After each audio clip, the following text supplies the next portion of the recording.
There we go. We are online and back after a week off. Thank you everybody for bearing with us, but welcome back. Episode 64 of the Leonis Report. JB and I again tonight. Good to see you and good to see you guys in chat, obviously, as well. Really excited. There's a lot to catch up on, but before we get ahead of ourselves, how's it going, man? Happy Monday. Going good. Happy Monday. Good to be back here. We had a 1 week hiatus there. We haven't had very many of those, to be honest, since we started this. So, but the time was right. There wasn't a ton going on this week. We kind of put Fina in a little bit last week when we kind of were looking ahead, and it was a longer week. We had like an extra day or two in there. But she is finally coming tomorrow, along with the vision card. So it's like a condensed week. So a lot coming in. How was the vacation though, before we kind of get into everything? It was good. I was out in Idaho, of all places. My girlfriend's family lives out there, and so we were visiting her family. They had a little anniversary party for the grandparents. We went fishing and hiking for a day. It was over 100 degrees, so very, very hot, but certainly nice to be outside and get some exercise, if you will. But still some downtime, a lot of sleeping. I'm still pretty wiped from all the traveling we had to do. It was nice though. Nice. Yeah, it was pretty low key for me. We, just hung around the house, did a little bit of got outside a little bit and kind of the usual weekend stuff. But yeah, it was been actually a fairly slow for the game, like I was saying. So we're in limited now and we've got class match going on, so there's that. But other than that, it has felt a little bit more like downtime recently. So I've been kind of digging into some other games. I've been playing Persona 3, which I've been really enjoying. I've always been a fan of the Persona series in general, but I had never played the third one. So I've been playing Reload lately, which is kind of the remastered edition, and almost completely redone. I mean, at least Yeah. graphically, and they've added some things to it. But really, really digging that. I'm pretty far along into it, but I'm like around level 45 or 46 on my main character. So Okay. still a bit to go, but we're getting there. Do you know how many Arcana you fought? Major Arcana bosses? How many full moons off the top of your head? I think I have like three left, Okay. Cool. and I'm on like level 115 of Tartarus. Okay. Yeah, you got a while to go. Okay, so that's good. I don't mind for it to still. I mean, I'm enjoying it. So Yeah. Yeah, no, that's probably my favorite game of all time. I played it on PS2 when it came out. I got the PSP port, loved that. I obviously love all the Persona games, but that was the first one I ever played, and that one has a special place in my heart. Thematically, it hits hard. It's just really deep and dark in certain places about like the meaning of life and what everyone gets pushed through. So yeah, story wise, absolutely awesome. Yeah, they did all new voice acting. They like redid the artwork for everything. It really is brand new and feels awesome. The music is awesome. Like tapping my foot the whole time while playing it. Definitely amazing. yeah, I think that those are some things you can count on from any Persona game is like a more in-depth, like kind of emotional story and bangers for like a soundtrack and great characters and this one's been no exception. The first one I ever played was the fourth one, Yeah, good one. and then I played the fifth one on PlayStation 4 or 5 whenever it came out a while ago, so it was Yeah, probably 4. yeah. But yeah, then this one came out for Reload and been getting into that one. Awesome. Love to hear it. Well, I agree. It was a relatively slow week. I mean, we've been the victim of some like longer update weeks too, where I think a lot of our updates have not been the regular 7 days. It's gone as long as like 10 to 12 days in consecutive updates. So it really has been like not that much content. And yeah, Limited Guild War is definitely slower for us in Howl, where there really just isn't as much to do on a daily basis because the competition isn't there. We actually probably should circle back on that on Limited Guild War toward the end here. I'll make a little bullet on that because we did want to talk about that. That seems to be popping up more and more often as of late. But let me talk a little bit about what we have in store tonight for overall topics. Diving in, we are going to talk about Fina. We have talked about her before, but we will do a little recap here again. Obviously, new information. We want to see if we have any updated thoughts. We'll look at her vision card that's coming out. Obviously, even if you don't get Fina, the vision card is still worthy to think about. Veritus of the Frost is being released here this week. That finally introduced into the arena for acquisition as well. They did also announce in JP a Veritus accessory that's very interesting and intriguing. So we will talk about that and what it means. The Reincarnation Festival is also coming this week. You have a great graphic prepared for that where we'll talk about what we're doing, what we recommend, what we think, yada yada. Some thoughts about some equipment reruns. There's some +6 upgrades to the reliquary weapons for the spear and the axe. Lightning Remada was released in JP. We'll talk about her. I know very amped unit, very, very hyped unit for a lot of people that really wanted her. Her vision card also dropped a week later, so we have that too. We will also adjust, again, there's a lot here, guys. We're going to adjust our tier list here at the end of the podcast too. We're going to do this more iteratively as time goes on. We actually have some big changes to our tier list this week that I think everyone will appreciate. And then we're going to guess the summer unit. And then we're going to end it on Sword of Convallaria, which is kind of a big topic in the community right now. And what we're thinking, not only for like how it intersects with Votive, but do we have any plans with it, things of that nature. So it sounds like a lot, but I'm sure we'll get through it. But first of all of that is Fina, White Lotus, White Mage, whatever it is, White New Fina. We've talked about her a lot. Fina, as she's known in FFBE. God, if you guys have not seen what we're talking about, go look up like White Lotus, or no, look up the season 3 trailer. I think it was Final Fantasy Brave Exvius season 3 trailer, and the Japanese woman that is doing the English voice acting it's quite meme worthy. So yeah, Fina is coming out this week, and I'll be honest, I am relatively excited that they tried to do something different here, where Rosa was kind of a big swing and a miss back in the day on that like bow oriented support. Obviously we've had just miss after miss after miss on bow type units. She seems to buck the trend because she's not a stereotypical bow unit, and so it is kind of cool from like a theorycraft perspective to see how she fits into things. Her results on JP have been good, not amazing, but certainly a competitive modern day tool. But yeah, I'll pause there because we've talked a lot. But what comes to your mind right now in her release? What are you thinking? I think the compelling thing about her is that it's really our first real taste of some anti-curse tech in the game, where she has the self buff that nullifies it for herself, along with some other things, gives her the honeycomb barrier, but then she can dispel it with her limit burst. So and she can use that even if she is cursed at that time, because it's a pre-heal dispel, so the AI will recognize that. So that's very nice. It does give that 25% physical reduction on there also, it's a very, very nice LB with huge healing modifier, nice range on it. So she's very much like we were saying, the last time we talked about her. She's a white mage style support, so she has full life. She's got healing. She's got the Esena there on her kind of lower end heal as well, so she can kind of remove the statuses, and that's kind of her bread and butter. And it's where she kind of differs from Luciel, who's more of a buff centric support. They both they both can heal, and they're nice healers. But Luciel is definitely much more about amping up your units and their innate capabilities, where Fina trades that off for just kind of a different style of support here with what she offers.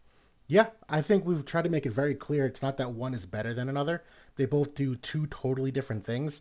I think in looking ahead at JP, my gut says that I think Lucille is better just based on their overall usage, but that really is more dependent on Sephiroth and Gilgamesh, how strong they are, and her synergy with them. Because I think Fina is just as good in many other respects, where even this like AOE ability with that I know it says sealed debuffs for 3 turns, but like that's big to prevent imperils and any kind of like healing power down, things of that nature.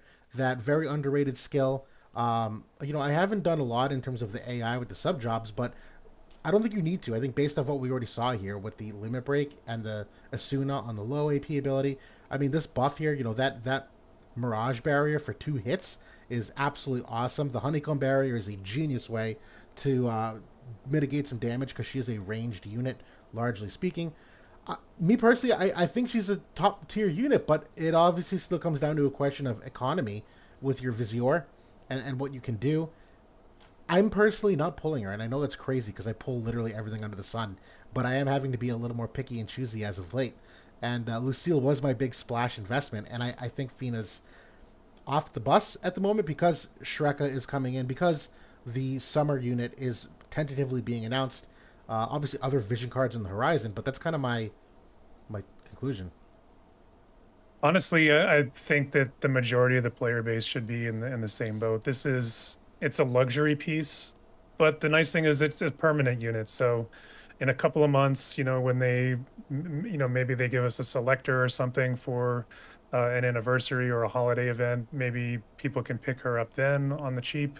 Maybe you have a bunch of, rare summon tickets saved up so that in a couple of weeks when she enters the pool, you can dump those and maybe try to get her. I don't think that there's any massive need to go out and grab her now. It's a nice to have. I don't think you absolutely need her. Um, that said, if you do grab her, I think that there is some potential there, like you said, with Gilgamesh's vision card, the chariot card. Yes. You can pair them up together because Bow is one of the classes that is included on that. I do actually really like this unit from a manual perspective as well. I think she's going to be a very, very strong manual unit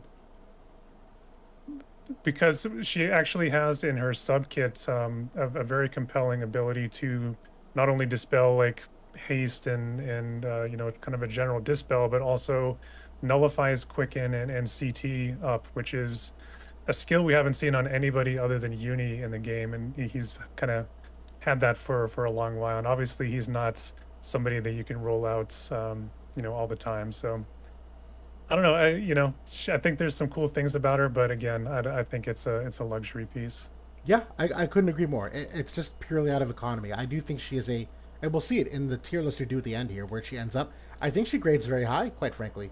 I don't really think there's a ton of weaknesses, generally speaking. I think she does her job really well.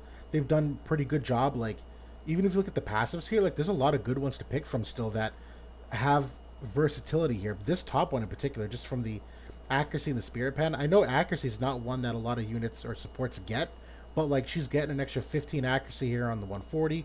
I know her vision card, which is actually this is a great segue to it.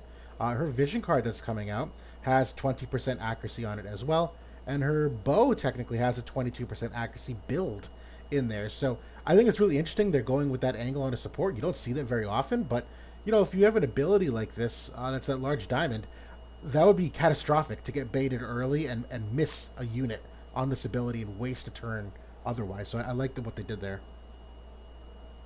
The ceiling debuffs is something that we've really only seen on Lynx, the Crystalborn Lynx, and obviously we haven't really seen too much of her out there, and which is unfortunate, but because I think this particular utility is game winning, especially when you have a support that can heal you up and kind of top you off and just adds to your overall survivability in a different way than we're kind of used to seeing. Right, So right. Like I think going of. back Oh, good. going back to that bow real quick, I want to call this one out because I absolutely love this. The the skill activation time, not only on attacks but on non-attacks, Yes. we never ever see that on any gear. Very, very rare to see that anywhere. But I love that they have added this on to other units like Rosa for one. Like Yep. you called her out earlier. She's always struggled with her long casting time, so this can help her out potentially if, God forbid, we ever get any Final Fantasy IV upgrades. But I was thinking, like, even for like Nivlu, she has that time mage support. Yes. Obviously, this is not a like attack based one. I think Sniper's on there, right? That's one of the four You classes, know isn't what's it? so funny you say that? I actually don't know because these other two are untranslated here on the right. That I don't know why they're untranslated. But the first one here is White Mage of Lapis, which is Fina. The second one Mhm. here is Rosa. I don't know what these other two are. Okay, must be the Thunder um, Thunder Lord. Veritus of the Thunder must be one of them. So I guess Yeah. Sniper. Never mind about Niblu. Okay. Okay. That's right. Good thought. We'll look for it in the future. Yeah. Um, but yeah, it's a good segue here, and honestly, good call on the manual part too, because it doesn't get talked to often enough. But Yeah, her vision card coming in here is for bow. It's also for glove, which has not gotten a vision card in a little while. A great sword, which, okay, we're giving them some more, and which okay, fine. And then sword warrior getting another one here, and overall, that's one of the first things that pops out to me when you see what best teams can she fit with. And Cypher and Cloud does seem to be an immediately good synergy because of the great sword and the sword warrior. They do have some other stuff that kind of overlaps too. Obviously, her being light also overlaps well with Cloud, where you can use some of those light vision cards. This obviously as an 18% agility, I do think is absolutely worthy of a main slot vision card. I've seen even nowadays that 18% being really important compared to the 15%, where those one or two extra agility points actually matter a lot when people are really stress testing how high the agility values get. And we are in kind of like a bait meta where Sephiroth and Gilgamesh have six, even Cypher have range 6 abilities. That on this current Guild War map prior to limited Guild War, there were some issues where those 1 to 2 agility points could be the difference between you getting baited or not. So I do like the 18%. I know we don't talk about that all that often, the impact of that versus the 15%. But yeah, other than that, I mean, you're getting dual here on the hollow effect. The free accuracy is certainly nice with some of the evasion power creep in the game. The HP certainly doesn't hurt. I like it, yeah. I like this one quite a bit, because I think we mentioned it before. All three party effects are something that's useful for anybody in the party, whether they're magic or physical based. Yep. Three very useful effects. It is bringing that HP into your main slot as well, which is not something that we typically do either. Um, so agility HP combo in the main slot is chef's kiss on that one. I love the glove call out that you mentioned. That, like you said, it's been forever since we've seen a glove card, and agility cards are really like the big team enablers at this point. The unit resist and area resist, it's still nice, but those two stats, like agility has held its value throughout the 4.5 5 years of the game. The other two mainstays have started to have a few dents in the armor as of late. Still important, but not quite as good as they once were. Speaking of that, I still do love it as a bestowed on the card here. 10 area resist, especially if you have this on a more supportive unit like Fina, because a lot of times you may just have them in the back, and really all they need at that point is an agility card. She would still get a little bit of defense here as well. So yeah, solid card. I would, for most folks, I would say skip Fina, grab the card if you have the Viz. Yeah, I couldn't agree more with that. I actually had a fun piece of copium. I won't spend long talking about this, but there, with the glove being on here, there was a little piece of me that was really intrigued to throw Addison Rae in the mix because her buff is nullify sure hit. So when you put her with the Cypher team, if you can null sure hit the Cypher and give him courage and throw him out there in the front line, I'm actually really intrigued to see how much work he can do. Versus, like, obviously Addison has her own set of problems, but like she doesn't need to do much. She just needs to make sure that he can evade a couple hits from the two of them, and he can virtually like 1 or 2 shots Sephiroth with a cloud right behind him. So I was very intrigued for this card to come out so I could finally test that. Gumi at this point is very deliberate too with the jobs that they're putting on the cards these days, because since they've entered into these style of cards, they really have to sort of build out a lot of these jobs that haven't been touched in a while. And glove is one. So I feel like that's not random that it's on there. Of course, Fina has, in element, she's got hope. Maybe that was maybe a thought there, but I don't know. Maybe it makes me think we could be seeing a glove unit here in the next couple of months, and this is kind of the first piece to kind of get them back in. I like it. I like it. Yeah, good stuff. Well, yeah, absolutely excited for that. We will keep moving along here, though, and the next topic is Veritus of the Frost, who, like the Water Veritus, is going to be acquired through the arena, where he's getting medals. I don't know 100% if it's just going to be this exact same, whether you just get 5 medals per day and there's a weekly ranking. Is that what it is that you know of, or no? Veritas the Frost is going to be an arena, so just like the water version. But So, it's exactly the same, though? You get 5 a day and then a weekly reward? yeah, it should be exactly the same. Yep. Awesome, cool. Uh, by the way, quick, thank you, Doopy. Sorry you can't watch, but hopefully enjoy the stream tomorrow.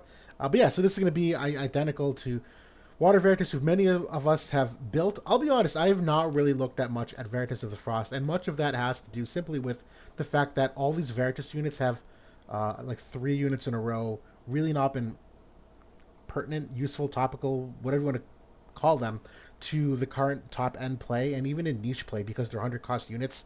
I don't even find good niche play for them as of late. In addition to just how long it takes, obviously, Veritus of the Flame and Earth are still being built up and not that close to usage. Their Earth is getting there, but still not there. Um, that yeah, I really just haven't done a deep dive on him yet because I don't really have any hope of using him anytime soon. Like when he's close, I'll give him a look. But I know one of the big things that he was getting some curse in his kit here, but it is the 25% chance, which everyone is trust stoning for. So I think this is kind of like an overrated part of the ability at the current time because I think everyone's just gonna null that upside of the ability. I think he's a good character though, relatively speaking to some of the other Veritas units that have come out, but I don't have high hopes. Yeah, so I mean, on to that ends, like this is still a 120 unit. We don't know what the LB is going to be yet. We don't know what the Dream Awakening is. That isn't even in JP yet. Right. On the curse point though, I will push back. He does have in his mastery 15% Oh, is he one of increase. those? Okay. All right, that changes it a little bit. So he can get to 40%. So even if you trust stone it, you can't block it completely. Okay. That particular skill though is a very good skill. This It's is a a good range skill. 5, select 2. It's got the general dispel and the 60% unit crush and the ailment on there. That's an incredible ability. Like that's for anybody to get that is a Yeah. super nice ability. 25 AP. He does have a barrier break. His passive gives him a 7500 HP barrier, just physical, but Mm-hmm. that's a very nice passive there with the penetrations there. So he's going to be able to put out the damage. I'm a little bit worried about his survivability at the moment with just the barrier. He doesn't really have much else. Like he doesn't have area resist, no unit resist, no reflex, no he does have courage. So he's got courage and the barrier. Um, so he's going to need somebody to seal those kind of things for him to get prime usage. But I think the kit, out of the recent few that we've seen, I think this is the best one by far. Agreed. Just so from what we can see at the moment. But yeah, it's going to be a few months before he's kind of ready to go. And your point about like these Veritas units not being more like niche and not getting a ton of play. I think with the release of this new item that we're going to talk about, that could potentially be something that's changing. Yep. So maybe that's a good segue to look at that. It is a good segue. So this is the new accessory, and the way I understand this is an accessory that all of the Veritas units can use equally. The way you get it is by exchanging Veritas medals for them, and it can be any of their medals. So, for instance, I know like I'm still getting Water Veritas medals. I have nothing to do with them because she's already max reincarnated. That I can convert her medals to go toward this. So I like that it's shared. It does, get this up to speed a little bit quicker, which it needs to because this does have some rather incredible effects here, as you're just alluding to, where these are stats that all go off of, units base stats. They're rather substantial. I mean, a couple of them you typically would have on a trust stone anyway. Like I know HP, you're normally going for that. What is it, 10%? 15%? 10%. 10%, Yeah, yeah. so that's a significant amount more of HP. The attack, I know you're going typically from 20 to 40, so still good. But, a lot of this is, I think, just to close the gap of the current power creep. I don't think it's enough always to solve it, but some of these other stats, like the extra luck, like the 5% agility, some of those things are very important to build into there. I do think this is the 20 crit evade part of it, too. I do love this piece of equipment. It does bridge the gap a little bit from a stat perspective. We've obviously just pointed out their kits, the abilities feel like newer abilities. They don't all have like this crazy new tech that we look for, but they're still good abilities. They're not dated units in their kit. It just they kind of fell behind from a stat perspective, and really more than anything, a meta perspective. By the time these got maxed out, the meta typically had already passed them by for when they were going to be most useful. So I think that's really more the problem than like the kit itself in a lot of these units. Yeah, I did kind of just a basic analysis on kind of if you were to subtract, like you were saying, the what you would get typically from a trust stone on these stats, and then what are you left over with? It does more or less entirely bridge the gap in terms of like the increases that the next gen units have been getting in these particular statistics. The one issue I have with it though is that it's costing you an equipment slot to get it. So there is that opportunity cost that you have to consider where it's going to make it much harder to equip something like an Alex ring or a survival vest or etc. The Any Maximilian armor.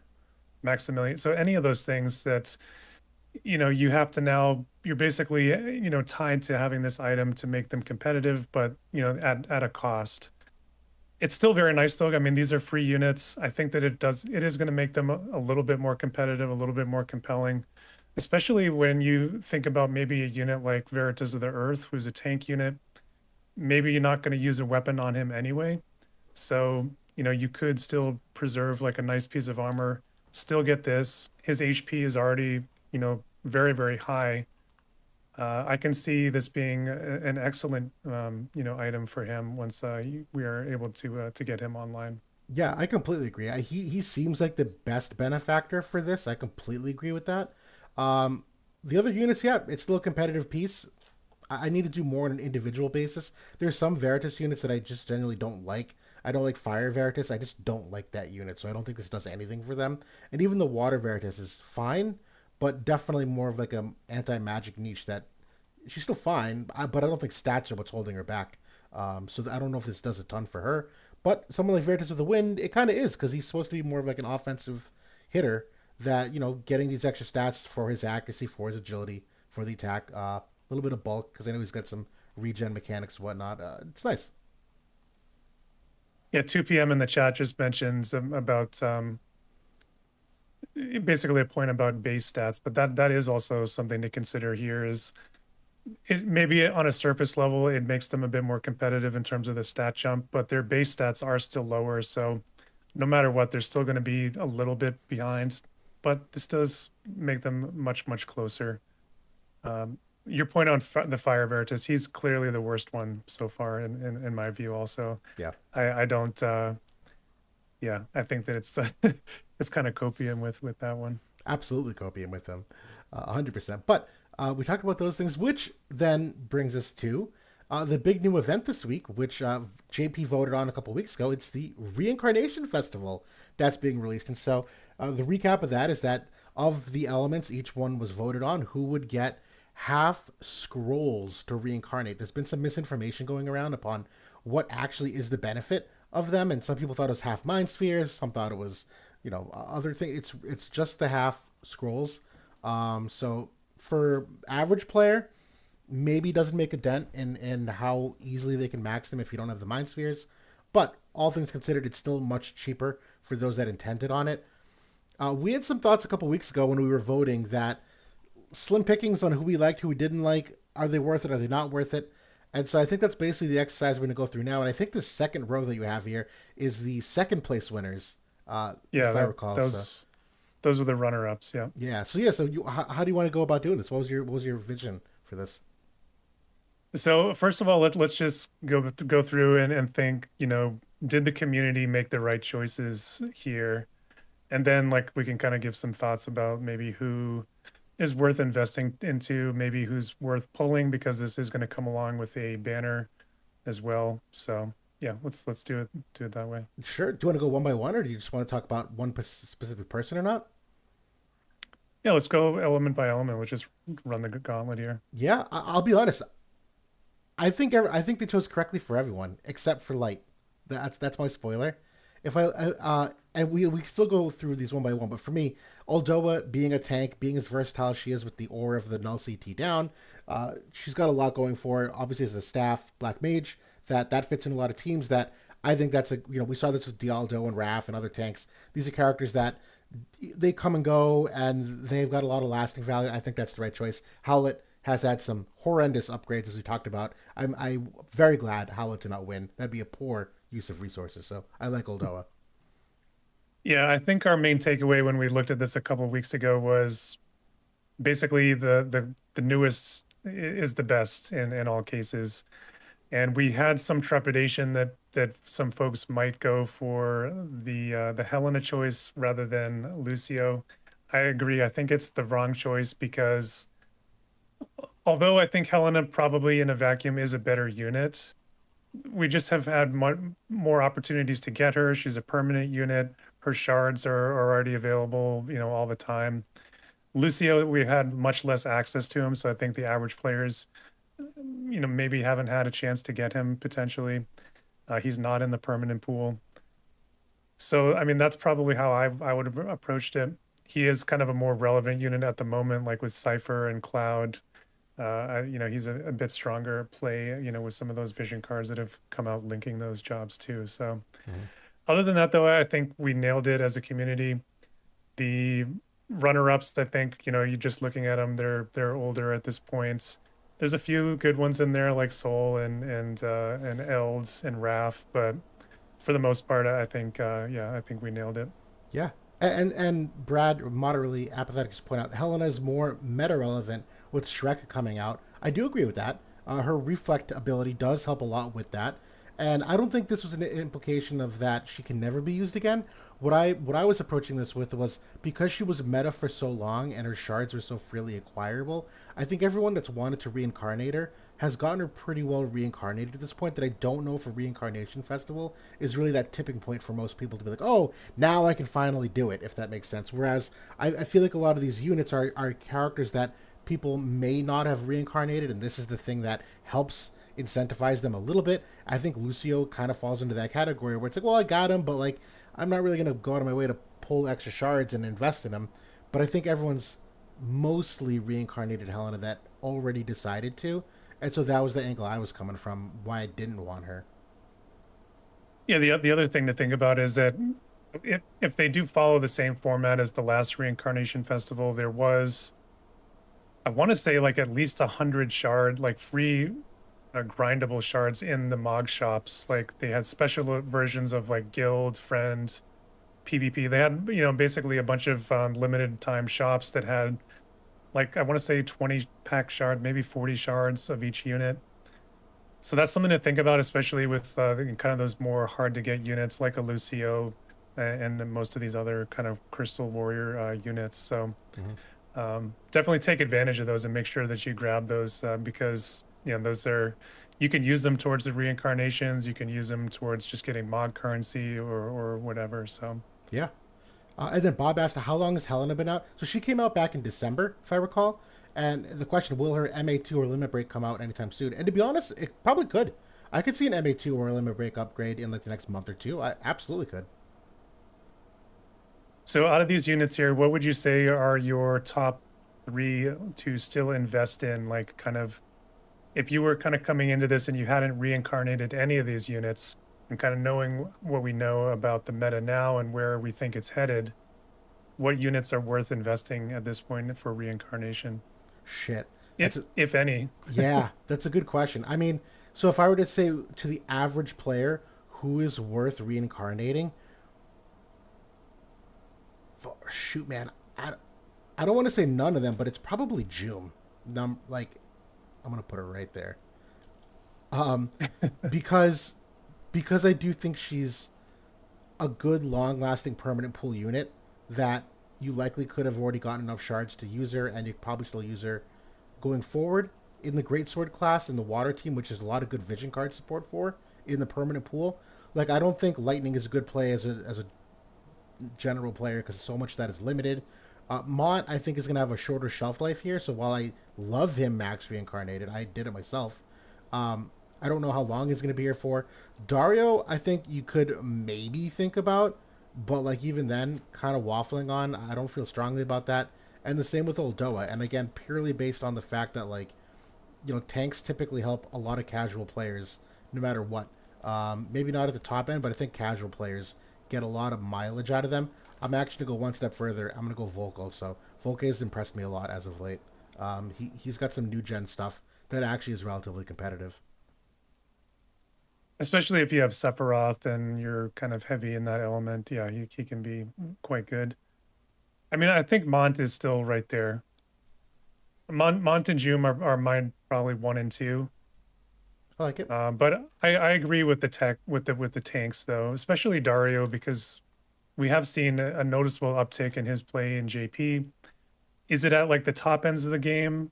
a little bit, but I think that we've been waiting, since he came out for a huge magic threat, and Shrek is coming, and that's going to be somebody he can go up against or, play alongside as a teammate.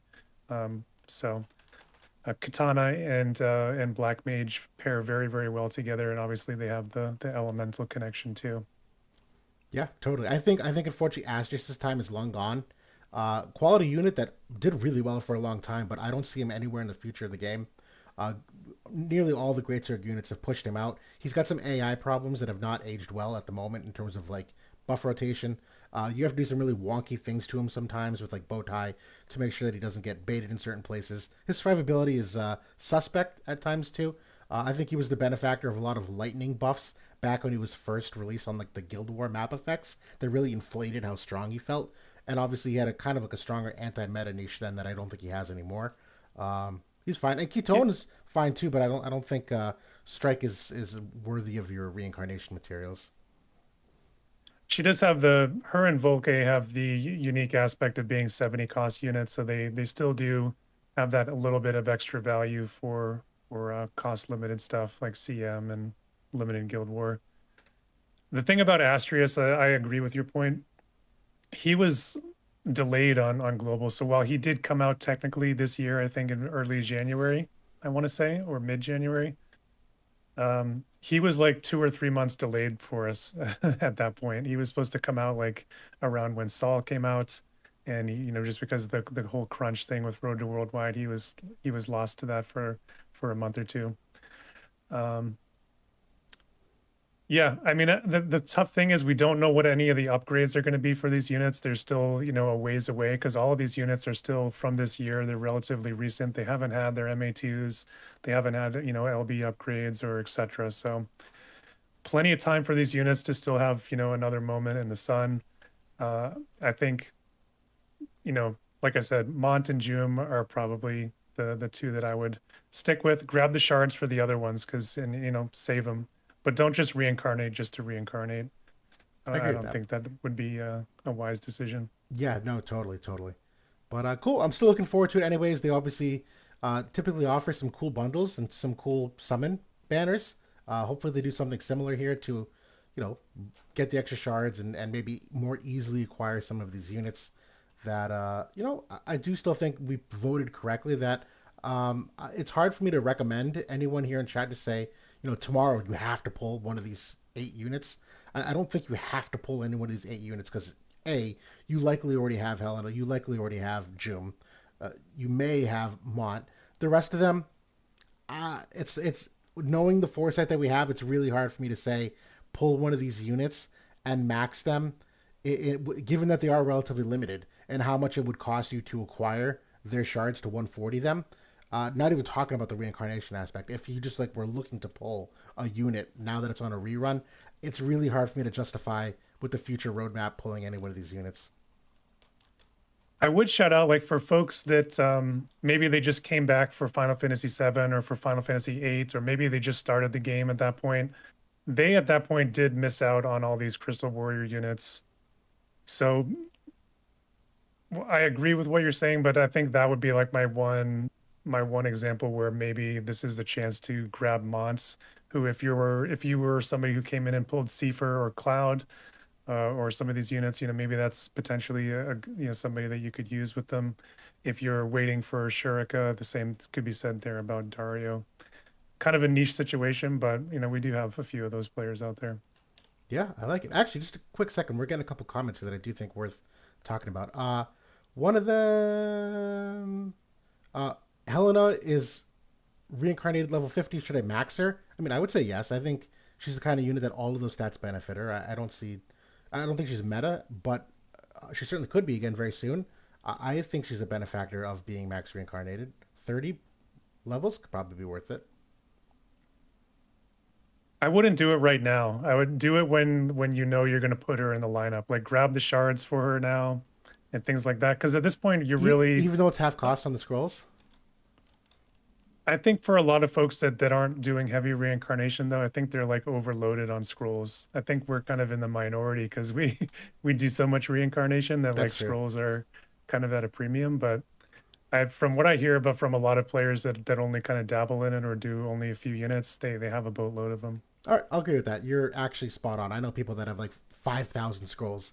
Half off isn't going to do anything there.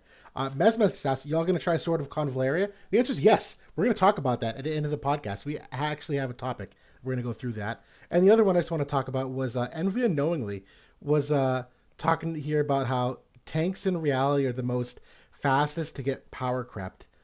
And it feels that way as of late, but I disagree with that. He said that he reincarnated Dialdo and it was a big mistake. I disagree with that too, but I do agree as of late, Oldoa and Dario and I feel like there's even Volke were like in and out in a span of a week. I would agree with that as of late. It doesn't feel very good, but I would disagree that tanks have the shortest life. I think they have the longest life, to be honest. Dialdo, I mean, I finished his reincarnation and last year during the reincarnation fest. Same with Wrath and Dialdo. Like he was lasted all the way through the devout meta basically for Yeah, me. me too. It wasn't really until Helena came in that he finally had to get put away for the most part. Yeah, nope, totally agreed. But we will keep going here. We have a couple very minor things to talk about. We'll try to rapid fire these. We kind of randomly got these announcements that they're running this event to acquire the Emblem of Devouring and the Mind Flayer's belt. I think these are in the Farplan archive, so I don't really know why they're being like highlighted in the notices. On JP, they don't have a +6 upgrade, and I don't think I saw that in the notice either. So I'm really confused, like why they're here at all. I would love a surprise +6 upgrade and have them do something cool.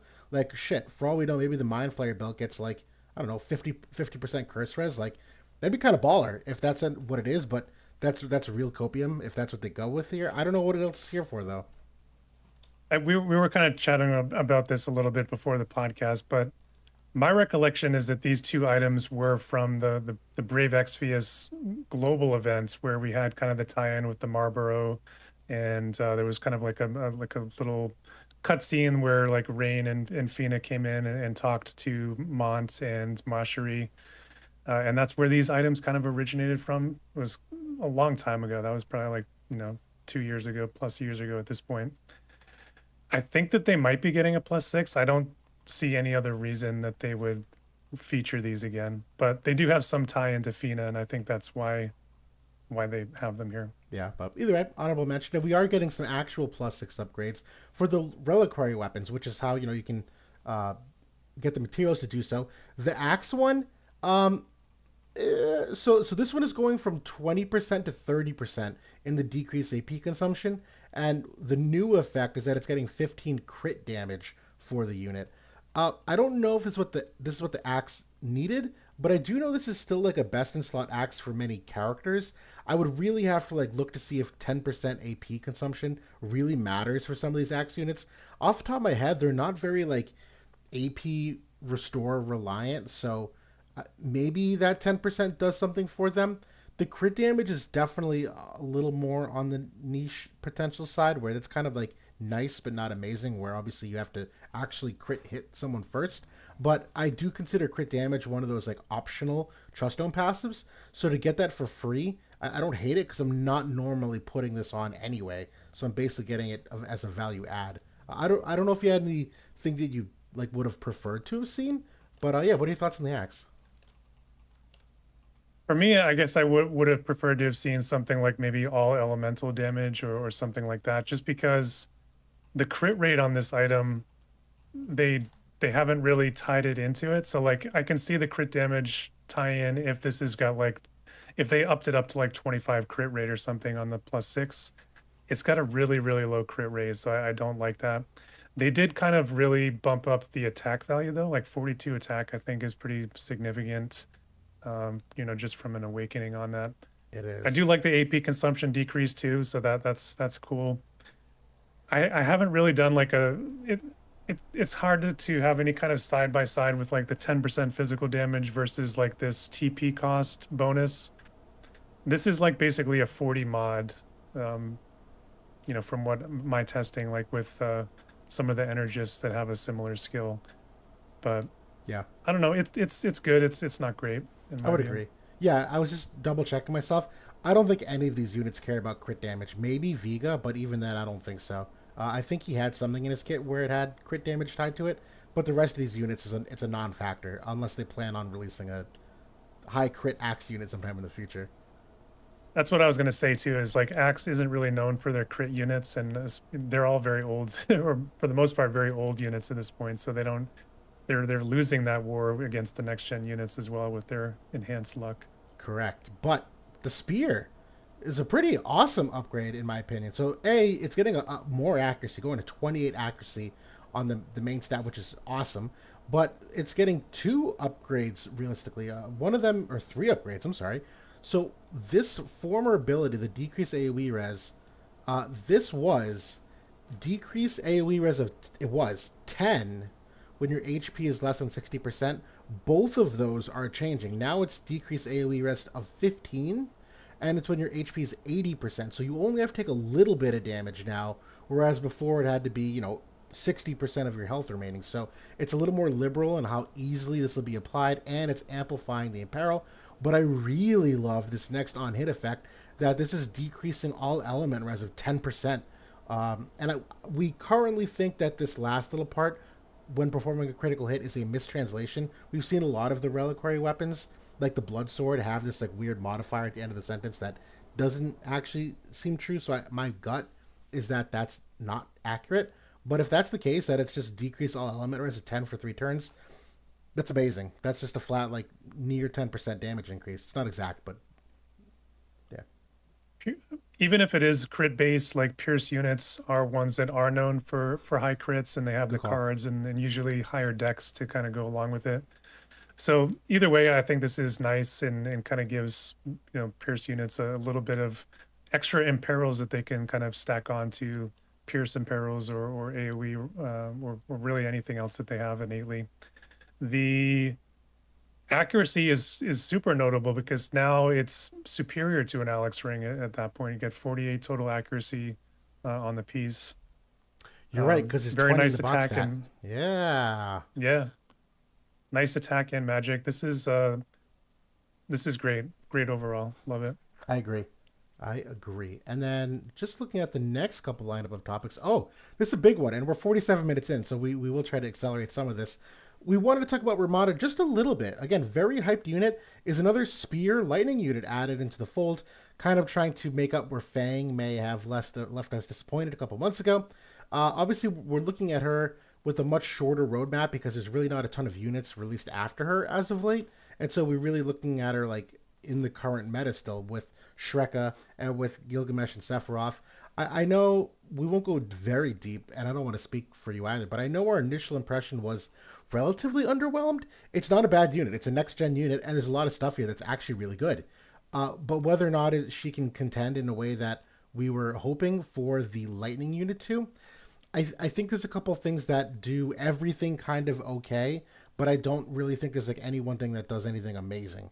And that's my initial takeaway, but I still need to do more of a deep dive. So that's kind of where I stand at the moment. I think that the damage is going to be pretty good. Like she's got AoE res penetration. No Pierce res penetration still from what I've seen in the kit. So that is still, for some reason, they really are hesitant. We saw that kind of debut with for Strike back in Alaya, where that was kind of the missing piece for them, and that was what took that group kind of to the next level. Pierce is really like their damage always feels a little bit underwhelming compared to every other unit. And we saw that, A2 single-handedly shut down what should have been, a competitive Pierce team for months on end with just, a singular unit basically. Yep. And that's kind of the problem as I see it with Pierce. I was hoping that we might see a corresponding like 35 Pierce Res Pen Vision card. Unfortunately, that didn't show up. We'll look at her card in a second, but I think aside from that, like the stats are competitive, the skills are pretty nice. Like she's also going to be a curse unit. She's got 50% curse res or a curse capability I was on just gonna landing say, the ailment. yeah, I think that she does have some resistance too, but it's only like 10% if I remember correctly. yep. So I don't think that the resistance to it was enough. I would have liked to have seen that be 50%. but so she still has like some deficiencies against Sephiroth because she is kind of an absorbent like heal back unit. She has some deficiencies against Gilgamesh because she doesn't quite have enough magic defenses or wide res to shut him down completely. I don't know. Like you said, I think it's pretty good in a lot of areas, but not good enough to kind of kick over what has been a pretty strong meta team over in JP at the moment. Yeah, Zeno called me out. It says Will hates Ramada, and that is true. So I am trying to be objective about this. I don't hate Ramada. I just I don't like her at all. It's a little bit different than hate, but yeah, no, the you know I like Remada, so I was hyped for this unit and was very disappointed yeah, that she's good but not great, absolutely at least so far. right. The thing for me is like there's a lot of good buffs here, but we are in a buff removal meta. So I look at some of these things like, the reduce the magical damage for 4 turns. Well, Gilgamesh dispels this on his AoE wide attack. And then even her teammate buff, where'd it go? I just had, oh, here we go. Uh, 25 unit res. You look at that and you're like, oh, awesome. It's great for follow up attacks. But then you remember, well, that's going to get dispelled. So unless you have like a dispel sealer, which Volk is a pierce unit, maybe that's that overlap. There's a lot of things here that I'm like, it's there, but like, I don't think it's going to be there. Okay, you have courage, but there's a lot of courage removal. I don't think she has courage seal in the kit, if I recall, which is kind of abnormal for a 100 cost unit. They normally have like the seal somewhere in the kit, but I don't think I've seen that for her. So the courage is cool, but easily removed in a vacuum unless someone else can protect it. Um, yeah, I mean, what Yeah, more? Yeah, she doesn't have a barrier. She doesn't have any ceiling, but I don't know. She can dispel wide resistance. She can dispel protect.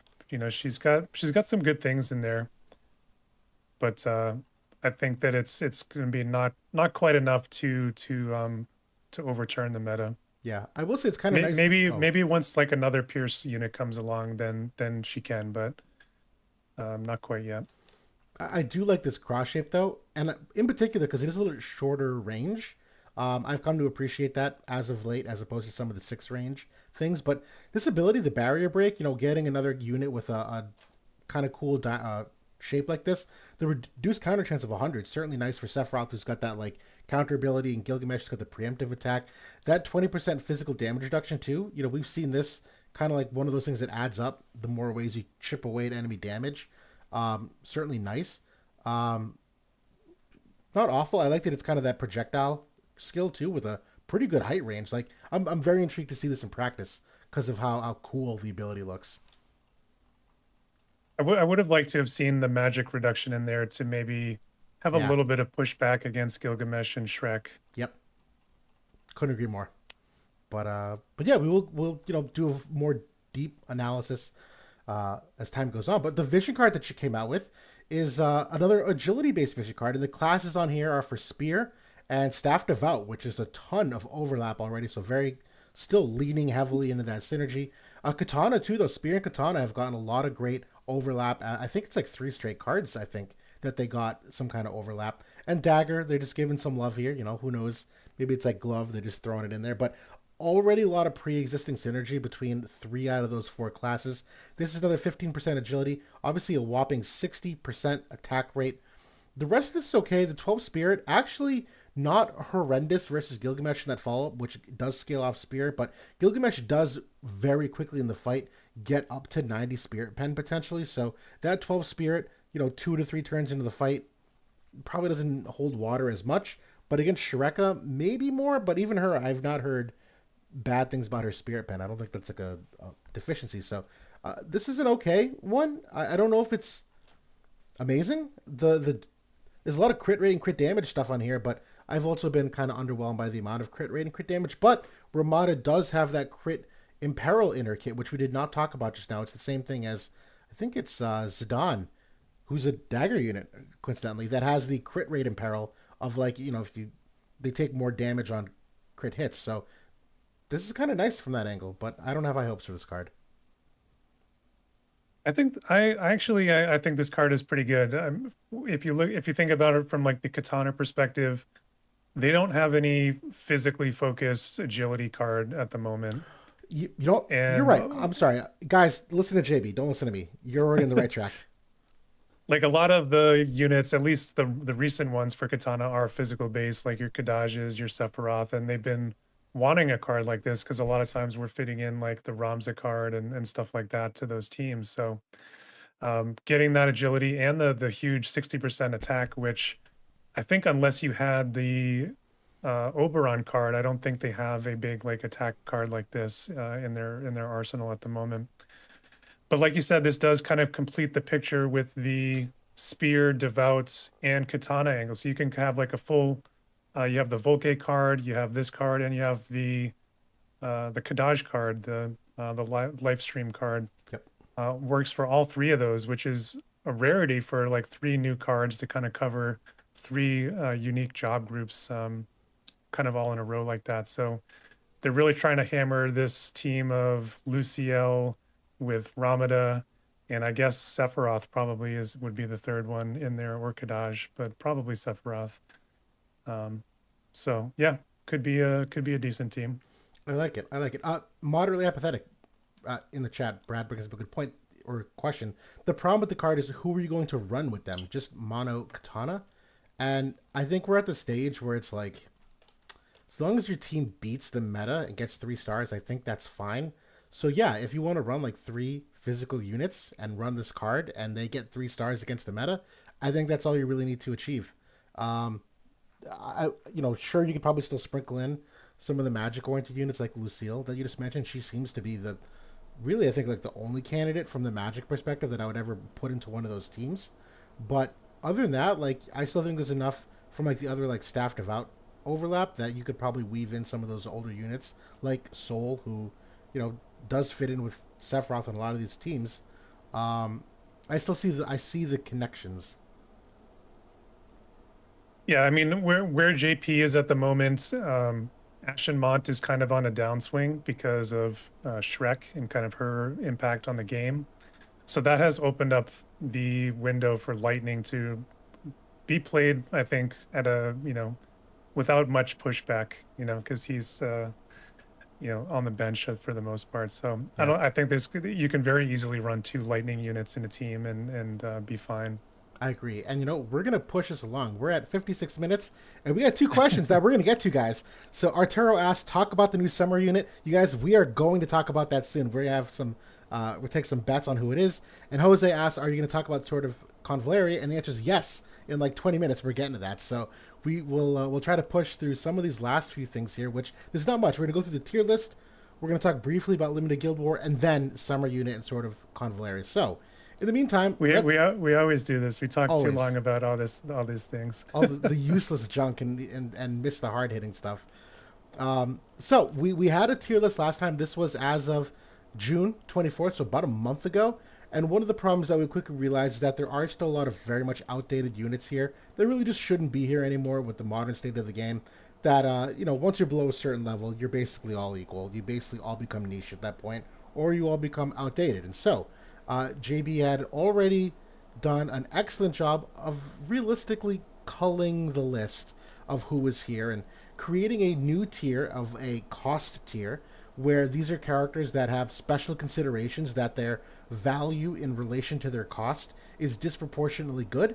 And so while they may not be, competitive with a B unit or an A unit, in the right cost circumstances, they are still good units. So we want to give them some quality shoutouts. But there are a lot of units that we had to drop off, unfortunately. And so today we're just going to revisit this, make some slight tweaks based upon what we know with the meta, play some new units, and we'll kick things off. So what do you think for the tier list? Anything else you want to add here? Yeah, so basically what was the old D tier completely fell off. I saved a few of those units because of those cost reasons, like you said, and that is that cost tier essentially, where those units probably would have fallen off as well, but they're just getting that special shout out here because yeah, they're probably some of the best examples of some 70 and 80 cost units that you can play once in a great while.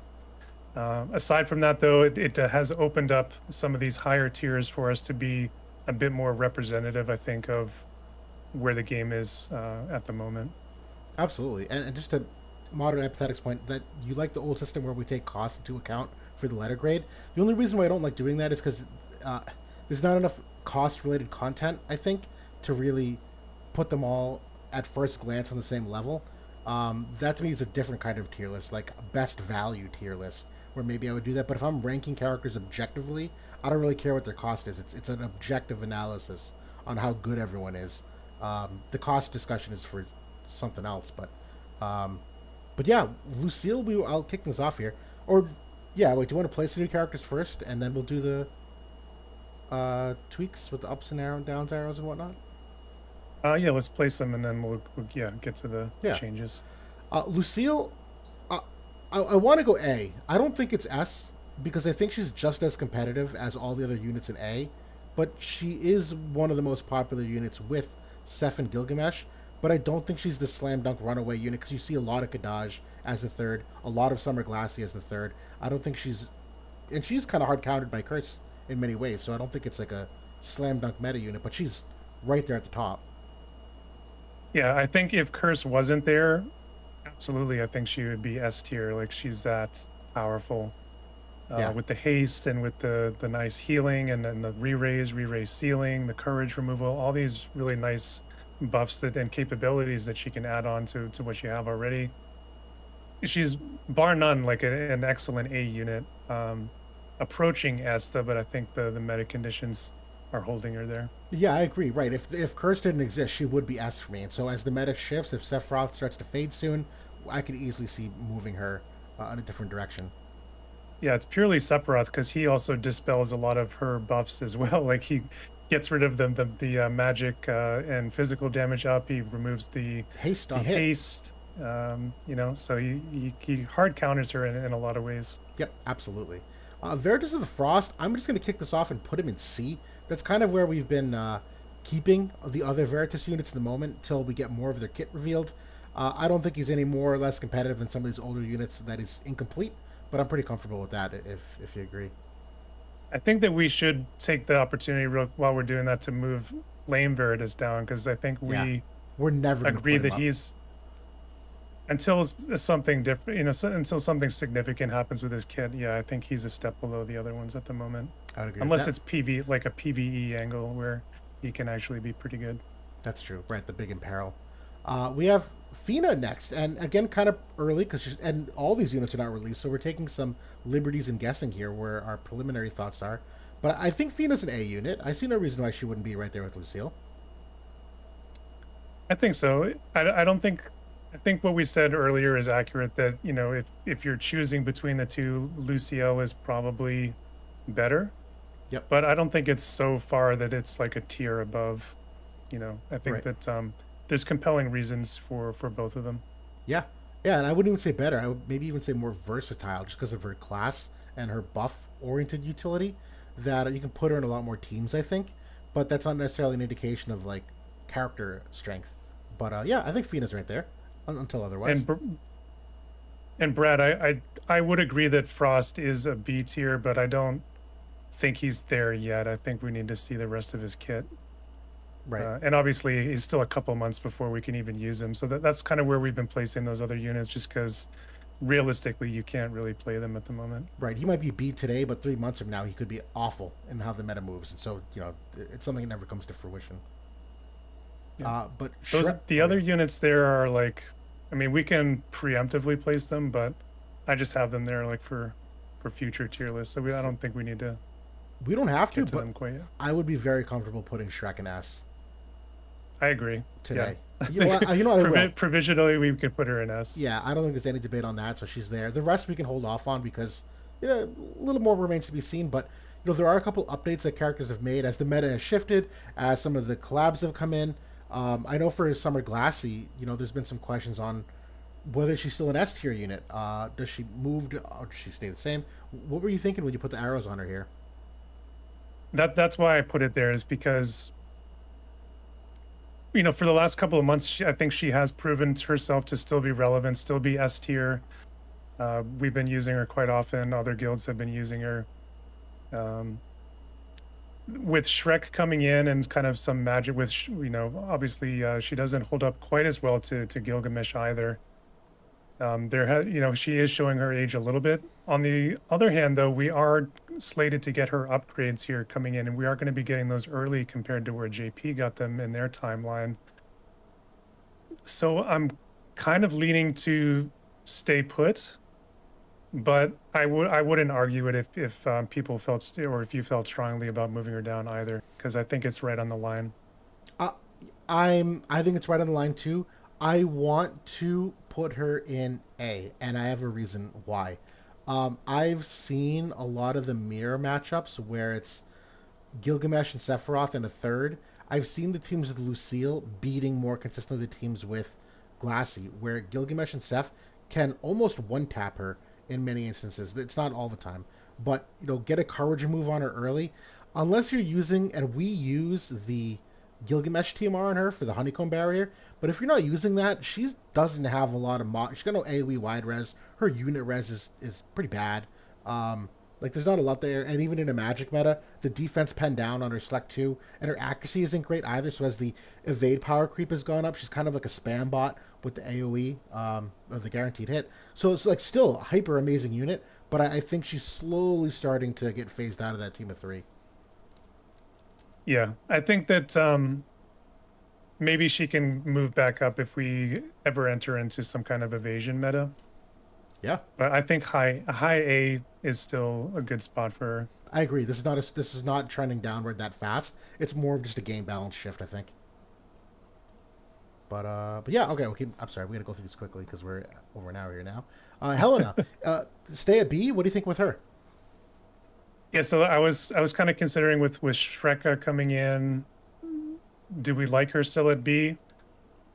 I think I do like her still at B. I don't think that she's going to be. I think that this is going to be like the rising tide with Shrek and Black Mage potentially, but I don't know if it's good enough that she's contending for an A spot I would because agree her with that. survivability is still very very suspect. Yep, I would agree with that. Uh, is this considering Glacial's upgrades? Kind of. I don't know if the upgrades are enough though to really make a needle difference at this very moment. Um, I actually can't remember what they were. Do we want to? Do you remember what they were? It it's pretty significant upgrade. Like her LB gives her sure hit to all of her attacks for 3 turns. She gets Oh, like that's right. some magic reduction. It's a pretty sig. She gets the regen. It's a very very nice upgrade. That's why I was saying like it's, you know, she's right there on the line like between S and A for me. Nope, I'm changing my mind. She's going back to S. Yep, yep, yep. Limit Yeah. break and the MA2. Yep, worth it. Um, Yeah, I think the upgrades were good enough for her that like if you didn't pull her last year, like she's one of the rare cases where the return banner could be worth pulling. Like she's still very very good. yeah, but yeah, we'll keep Helena and B for now. Dario, does he go up? I personally say yes, but it's not a strong case. I could be convinced otherwise. I it's tough. I think that he's definitely going to be going up big time with Shrek, but why don't we do it? Yeah, I feel like this unit has been like so treated so badly by the developers that it's a pity bump for me. it's one of those moments for me where I look at who else is in B, and I go, a month from now, am I going to look at Dario on the same level as Tifa? And the answer is no. I'm going to say Dario's definitely better than Tifa, definitely better than 2P, definitely better than Eld. So I'm looking at who else is in this tier as my barometer for whether he's in that category. Yeah, that's a good point. I Yep. like it.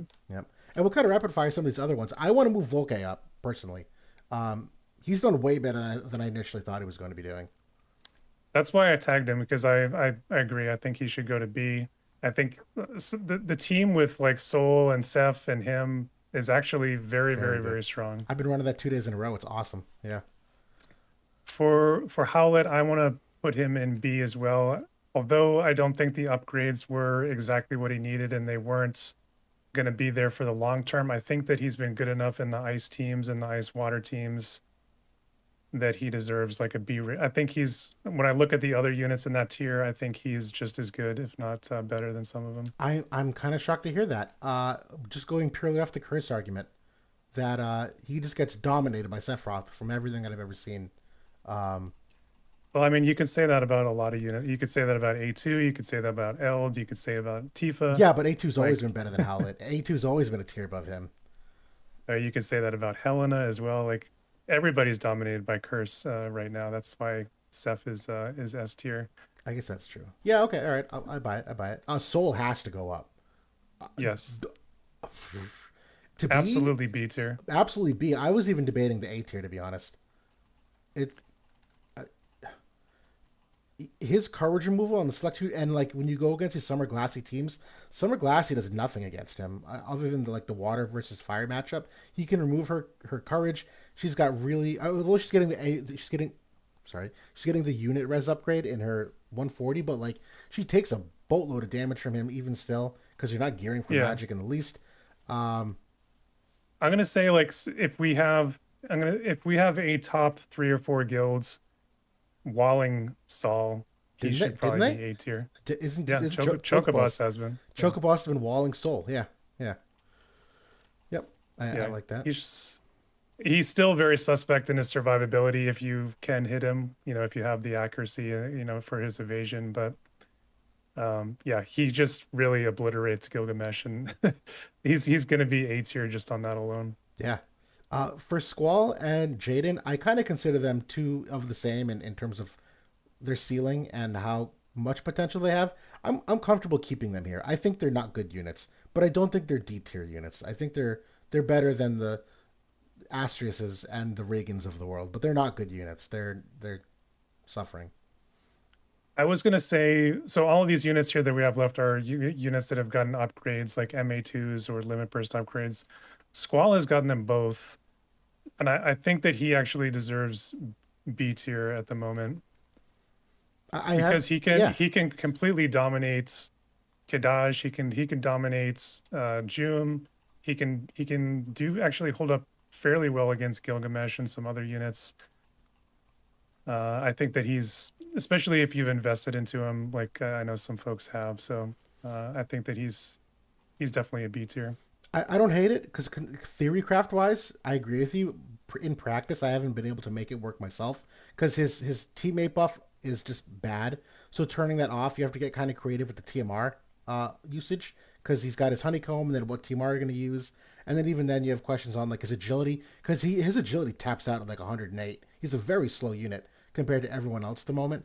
That I've had trouble just like making him work even though the theory craft is there, but I'm okay with that. He has gotten enough love as of late, and Sword Knight being as rising tide as it is, I think I'm okay. I think the nice thing about his upgrade, especially to the limit burst, is that he doesn't necessarily need that party buff anymore for like, because it was like a big AP gain for him with the 20 AP restore. He does have the AP restore on the limit burst now, so you can potentially run without it, and I've done that a couple of times. Yeah. No, and Brad points out Squall's cope at this point. Sorry, not sorry. I don't disagree with that. I would have kept him in It, C, but I think you make an argument. He's borderline for me. I'm okay with it. I mean, it's B tier. Come Yeah. on, Yeah. Um, we're not saying he's like a starter in the A squad. that's a good point too. Hio, shit, man, I'm ready to drop him, but he's fine in D. It's whatever. I don't like the MA2 was decent. I The think he's still waiting on more before he got a can limit move break up. upgrade this week, but In JP he did. in JP we're Yeah. not getting that for a while. But I'll leave him there for now. I think it's fine. Irvine is I'm fine keeping him here. If Rulgi is here, Irvine's here. I can't. They're tied at the hip for me. Yeah. I don't know. I wouldn't argue it if if you wanted to go to C tier, but yeah, I don't. Oh, C He tier. hasn't proven No, anything. I'm cool with D. I've used him and it's not good. Yeah, it's I was gonna say like he's like maybe comparable to Melania or maybe even better in some ways. no. I've all but But given up on his follow up attack mechanic. It doesn't do nearly as much damage in the modern state of the game, and it's too hard to make his AI work with the agility tuning. And that buff repeats, and it's only got 2 usages. So if you fuck that up and he repeats that buff twice, your second fight you're done. So like I've kind of abandoned that follow up angle on him, and nothing I do works. yeah, I mean I think missile units at this point are very like map dependent too. I mean they Yeah. have always been to some extent. Yep. Lila the I'm Bull. gonna say the Oh, same for Leela. She shouldn't move up. Like the LB upgrade is actually decent, but yeah, she hasn't made any compelling case to move up. no. I'm gonna say the same for Ranan too. Agreed 100%. Yep. Yep, yep, yep, yep. I like all of this. I don't think there's anyone egregiously far off. Anyone in chat at the moment, does anyone look like they are 2 grades away of where they should be? Or you think you really believe in your heart they shouldn't be in the tier they're in currently? I heard someone, I think it might have been Brad, talking crap about Nucio and B. I'm comfortable with Nucio and B. I still have it, okay results with him. Not more or less than Astrius and Eld, if you know what I mean. Like, he's still in that ballpark of Yeah, I mean, you have to look at who they're next to, right? Like, does Lucio bring enough to the fight that he's comparable to like what Astrius brings or 2P or some of these other units? And I think in the current incarnation of like the light dark team or like the warrior knight team, etc., I mean, he does. Like, he brings that dispel on hit. He's got some, the all element resistance. Is he an amazing unit? No, that's why he's B. So right? Jam asked, do you think the Veritus units will move up a tier after the accessory drops? My current answer is no, but Earth Veritas, I would have some copium for, but it's only that it's copium. It's not enough to actually move him when the accessory drops. That unit seems very niche, but he's I think we have to take it on a case by case basis and what's going on in the meta at that point. yeah, It's gonna be something like similar to what we've seen with Soul and some of these other units that have risen up, where is there some other presence in the meta that's really commanding that we need a Veritus of the Frost to come in and blow somebody up, or do we need Veritus of the Water to do some anti-magic stuff? And that's going to determine whether they move up, and the accessory can help that situation, but it wouldn't be like a blanket that's, the accessory drops and they all move up, just because of it. yeah. Brian asked, do you think the Elric brothers really have fallen off to D? And I think the answer is yes. Unfortunately, I think Ed Elric has not aged well because of the lack of strike res pen that he has. I know there's some things in the game that can help that, like the Tifa vision card. Tifa's got a teammate buff. Her TMR technically gives it, but those are all dispellable as well, so you can't really maintain that damage uptime. Their agility values are okay, but I think the overall damage and what they bring now for like dispelling things on hit. Alphonse has, I think, been a product of problem with the power creep of AoE res, no unit res. His self heal ability that it's tied to. I can't remember whether it's unit or AoE scaling, but the game balance has not been friendly to him in terms of how his AI works and how his survivability works. This is what it is. There's been so much unit res keep in the game that he doesn't use his ability nearly as often as he should, and he instead opts for spamming the barrier break ability. If he does that, his survivability is absolutely nerfed because he doesn't restore his HP as often. So I have a max reincarnated Alphonse, and uh, yeah, We have to think about like where the meta that we're in at the moment also, where there's been a lot of mods running around, there's been a lot of Gilgamesh running around. Like, is anybody really trying to play Alpha or Edward Elric right now with the Gilgamesh meta? I don't think so. He's going to get one tapped. yeah, yep. um Crimson Lisa in the chat says that he thinks that Water Veritas with her weapon is at least B tier. At least saying at least B tier, I think is strong. I actually wouldn't argue against B tier though. I think that actually she's pretty decent. I'm gonna make that change. I don't disagree with that. Not amazing, but considering it's not her meta, she's actually doing half decent when you use her. Considering it's not her meta. Yeah, like she can play into the AP deprivation with the Veritas, the Wind TMR, and then with her weapon she can zap AP. I don't hate it. I've tried to play around with it. I just don't think that it's good enough for consistent results, which I think is what is needed to get into A tier. Oh, we were just playing around last week with a mono staff devout team, and like magic values through the wazoo, and she was slapping Sephiroth around for a lot of damage, even Gilgamesh, because that water imperil, that giant AoE, was an impressive amount of damage. I'm still going to go back and try to play with that mono staff devout team, but yeah, I like her a lot. Brad says he thinks that she has a bad kit. I disagree. I don't think it's a bad kit. Not at all. It's not an amazing kit, but I think her LB is actually really, really strong.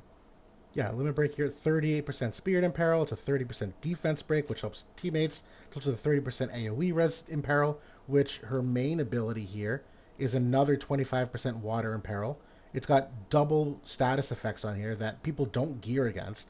poison and paralyze are not ones that people often look against. She's got good enough penetrations here. This is obviously a pretty strong attack for the 3 turn uptime. But even the buffs, like I know a lot of this can be theoretically dispellable. So at this moment, I would agree it can be tough. But like the all element res of 20% for self with the magic barrier, like magic barrier helps against Gilgamesh. That's like an actual damage mitigator versus him at long range. And sure, defense and spirit can be dispelled, and even the what's the other teammate buff here? The re-raise one. Sure, you can dispel re-raise pretty easily at the moment, but like that's still a good kit overall. Like it just yeah. This decreased evasion rate right now, like don't underestimate that either. With the 30 hit rate and the dispel and the AP angle that you mentioned, yeah. Yeah, it's not an A kit. Not, but I think B is a fair place for her. Oh, okay. Well, I'm sorry. When you say someone's got a bad kit, it doesn't normally imply that you think they're a B unit, Brad. I'm sorry. Bad kit usually means they're a bad unit. um, but we'll pause there because I think this is where we wanted to end up at. We'll we'll move on to the summer unit because we were going to talk about limited guild war, but we're a little late in the thing. But JP Twitter teased 4 images on who the summer unit is, and so we've been having some fun trying to predict who this unit is. I don't know if anyone in chat has predictions. Please shout them out. Would love to see what you think. JB, we were kind of throwing the ball. I think back it's and super forth. cool that they did that. The JP team did this. By the way, I think So this is cool. really. I loved when they did the teaser image back for like the Crystal Warriors as well, with like the silhouettes. So yeah, I like it when they do. I'm a fan when they do this kind of thing. Yeah, absolutely. This is such a cool way to like drip market the character, add some hype in. Big fan. But there's been some debate who we think it is. Did you have any strong opinions who you think it could be? I mean, when I first saw kind of this jewelry thing, it looks kind of like a crystal on there, like a bunch of crystals, like on a silver chain. And then on the leg as well, it looks like that Crystal Warriors accessory with the, I forget what it's called, but it's like the AP consumption down one. Um, so that makes me think that it's maybe yeah, the fairy flask one. It looks very much like that to me. Um, so that has me thinking that it could be some Crystal Warrior. And when I think about that, that means that it's probably not going to be Raph because we already have a seasonal version of her. So it could be Satya, it could be Perrine, which are a couple of the ones that were high up on my list for Crystal Warrior. Saying that though, like the color theme here really doesn't, jive with those units. It looks very much like a evil unit. Um, so maybe somebody like a Melnio could be another potential option. Absolutely. Yeah, I mean, this is very. I don't know how to interpret the top half of this image, where like what even is this black piece where my cursor is? Like, is that a scarf? Is it a hair piece? I don't know what that is, so it's hard for me to say. And then even this little like gray area, some have thought this is a hair that maybe their hair is up in a bun, which I could totally see that too. I don't have any strong guesses. I think Marielle is a decent guess. I would agree. My first impression seeing the jewelry on this unit, though, this looks almost like not barbed wire, but it looks like thorny to me. It doesn't. I didn't get diamond impression, even though technically it's kind of a diamond, shape. So I got more like not emo, but like hard rock vibes. So I thought it was more of someone on A, either the villain side, or B, I know that Heinler is a purple oriented, country, and their dragoon armor is kind of like medieval and how it's kind of shaped. So I could easily see a Heindler unit as well. I don't feel strongly who though. Hmm. But we've had a couple guesses. We were one of the things we were talking about. A, who's got the proper amount of chestiness to satisfy who this character is. Um, so I don't think it's Whisper. I don't think Whisper's that busty. But I don't know, man. I really don't know. I will say though, from what little we can see here, like the design already looks fire to me. Like it looks like this is going to be like a top-notch summer outfit here. Oh, that's a nice advertisement. Um, we were joking, bro. If it's a Laia, book it. I'm quitting the game. If it's a Laia, I'm done. Oh God, No no shot. summer, no summer Elia, please. Resnick already got a limited unit. Hmm. Um, Although Morg. the Resnick limited unit was a global exclusive, like they didn't have one for, Oh, so it could be a summer Resnick. yo, that's probably my guess here at the moment because Resnick does have this like whitish silver hair, which might satisfy that little piece right there. And the chestiness maybe not there. I might have to think twice about that. But Yeah, Resnick is kind of slim too. The what we see in the summer unit looks a little bit thicker to me. yep. But everything past that is conjecture. Obviously, we're excited to see who it is, but we'll pause there because we I will do. say, I Oh, will good. say one other thing is that there's no visibility of a weapon here. Like I guess maybe she could be holding something in the right hand and we can't see it here, but it looks like it's kind of you can't see anything there potentially. So it could be a glove unit here because she's Yeah. got the drink in the other hands. Yep. And I hope that the 3D model also has this summer drink. That would be really cool. We're against Summer Alaya because we're done with Alaya. Alaya has been meta for far too long in almost every iteration that we've gotten of her. That I'm just done seeing her in my game. It's fun for a while. I don't want to see Alaya anymore. Yeah, I mean we already have two like really good versions already. Like let's highlight another character. Like why do we need a third Elia before we even have a first or second edition of other units? Yep, completely agreed. But we'll segue here now to talking about sort of Convallaria, which everyone's been asking about for good reasons, not only in chat today, but all over the subreddits, the discords. For those of you that don't know, it's a game dropping on Wednesday. I have heard rumors that maybe it's delayed to Friday. I don't know if that's true or not, but it's a pixel style strategy RPG, really similar to War of the Visions. There's been questions whether or not it'll overtake it in terms of popularity and how many players of our game are going to migrate there or play it as well. I've been following it. I really don't know anything about the details of it. I'm going to kind of go into a blind, but yes, I am going to play. What are your thoughts on it so far? I've been mildly intrigued with it. I'm definitely going to be playing it. I'm going to be re-rolling on Wednesday if it comes out on Wednesday or Friday, whatever happens. Um, it's very much like homage to the old original Tactics, still with the similar 2D sprites. Tactics Ogre, very reminiscent of that as well. But yeah, it's got the same kind of targeting patterns that we see in War of the Visions and those old games. The same styles of units and kind of the basic strategies of mages and warriors and other types of archetypes. So um, it from what I know of it, it's much more of a PvE game. Like there is some PvP to it, but it at least so far it's not like the main focus of the game. So it's kind of like the opposite of War of the Visions, where we're a PvP first game. So that's what I kind of liked about it. Where if I want more of a PvE challenge, which really doesn't exist in War of the Visions, I can play that game and kind of get into that angle of it. And War of the Vision still has its niche as a PvP game, and that's the fun that I get out of this one. So that's kind of how I'm treating it. Um, it's absolutely going to make way more money than War of the Visions, at least in the first couple of months, because it's a brand new gacha. People are going to want to power up, and there is some hype about it. Um, but it's not going to be like the next Genshin or the next Honkai Star Rail. It's not going to approach those kind of numbers by any means. No, not at all. And I don't think it's got a direct impact on War of the Visions. I think there's enough Final Fantasy brand to War of the Visions that I think people will just psychologically and naturally gravitate toward our game.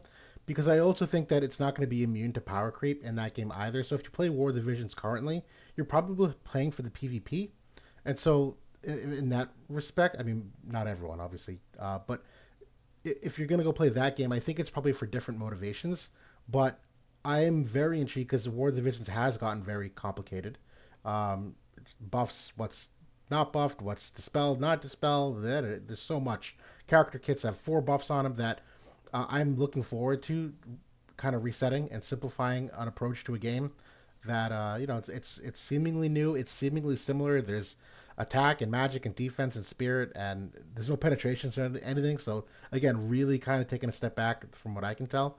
And I am intrigued just from a storyline perspective. I am a kid of the 90s. I like story driven RPGs. And if this is a PvE oriented one that, if there's a compelling story, I absolutely want to play. I love the visuals of it. That's obviously a super big draw. I am joining a guild with a bunch of old guild members from this game. Chocobo Force, my first guild I ever joined that was kind of competitive, is rebanding in that game. So I'm going to hop along the merry men and women and join in with them. I know you said you're doing a Howl Guild, if I heard that correctly. I am gonna, yeah, I'm gonna make a Howl Guild, and the folks that we have there are free to join, and we'll see how many we get, and maybe we'll need to recruit some more. But I'm not gonna be going too hardcore in this game, at least for now. I agree that I don't think it's gonna have a major impact on divisions, but I think that it's going to have an impact. I think that there's a lot of players that are unhappy with the current direction of the game, and especially the power creep of the game. The PvP has not been as good, since the next gen units have come out. That's undeniable, at this point. And Gumi, I think, is got to be put on blast a little bit for their handling of the game recently. And if there's another game coming into town, I think they need to put their best foot forward here over the next few months, or they'll absolutely will lose what market share they have left. Yeah, I could see that for sure. I think the Final Fantasy brand is strong enough that I think that's still going to end up bringing people back at the end of the day. I don't think people play War of the Visions because they love tactical style games. Like there's a lot of them you can play for free that you don't have to do the daily gotcha grind to play a strategy game. I think it's specific because it's Final Fantasy that people just have this like natural draw to it. That yeah, sort of Convallaria is absolutely going to eat into like my playtime compared to what I do with War of the Visions. It's I'm not going to put any money into it. I'm going to be totally free to play, and yeah, that's about it. I'm planning on doing that as well. I don't, or if I spend it, it will just be like on a lot of the games now have kind of like a monthly pass where you pay $10 and I'll you do get, that. kind of like a kind of like the pack that we have, but better. Like the pack that we have for 7.99 for the 30 days. They should make it a lot better. But yeah, I do agree that the Final Fantasy brand and the PvP angle of War of the Visions are what is keeping the game going at the moment. I just think that they really need to improve the trajectory of the game, or it's not going to be enough to keep people around, another couple of years at this point. Yeah, well, and it's tough too because you have two different games in two different stages of their life cycle. So you really like it's hard to compare a year four game, a gotcha game, to a year one gotcha game in terms of what mechanic. I'm sure 4 years from now, sort of Convallaria is going to have the same exact problems that we do in terms of they've introduced more mechanics, there's more stats. Even FFBE had that same problem, whereas the time went on, characters were just getting bloated kits and stats are going out the wazoo. And so I do think though that doesn't stop at the end of the day people going to sort of Convallaria. I think it's better people go to it, but I think it would be tough to compare them because you're comparing two different things. But it's your feelings are still valid if it gives you something that War of the Visions doesn't. That I agree with. Like there's absolutely a honeymoon period with these gotcha games where in that first like 6 months or a year or whatever it is, you feel like, oh, this game, it doesn't have power creep, or there's not these other problems that were in this other more mature gotcha that I was playing. But like you said, they are going to be coming. It's just a matter of when. Because if they don't, the game is going to die. That's just what's going to happen. If there's no power creep, people aren't going to spend. The game will die. It's an kind of a unfortunate necessary thing that needs to be within this sort of monetization scheme that they have. Yep. But no, good stuff. I know we went a little bit longer than we felt. It's an hour and a half tonight, but all good topics. So kind of catching up from last week. I am excited for Fina to come into the game. I'm excited to see the summer unit more than anything. But looking forward to Guild War map change. I know it's been kind of stale with the elongated map periods. Limited Guild War is a little bit of a snooze fest. We wanted to talk about that tonight, but I think we're a little bit late. Unless you feel like we We'll could. talk about that next time. Yeah, yeah. The long short is that we're kind of unhappy with Limited Guild War in its current state, and I could go for a complete revamp, if not do away with it entirely. But yeah. I would solicit for folks in the comments, maybe if you're watching the VOD or whatever, let us know if you want us to continue to talk about sort of Convallaria in the future, whether in this or some other, format. I'm sure the answer is yes. I know Orange A already released a video today with like 6,000 hits. I'm like, oh my god! I'm like, all right. But yeah, I'm sure a lot of people want to hear our approach because I know we tend to be a little more analytical about things, and I'm sure that's probably an angle that they would want to approach that game with similarly. So yeah, we'll see if that comes to be. Yeah. But that's it for now. We'll cut things. Thanks so much for watching, everybody. Thanks for participating in the chat. As always, comments, critiques, criticisms, questions, whatever you can leave us in the comment section. Always want to improve the podcast and make sure we're catering to what you guys want to see too. So thanks for joining. In the meantime, enjoy the week. Good luck pulling, and we'll talk to y'all soon.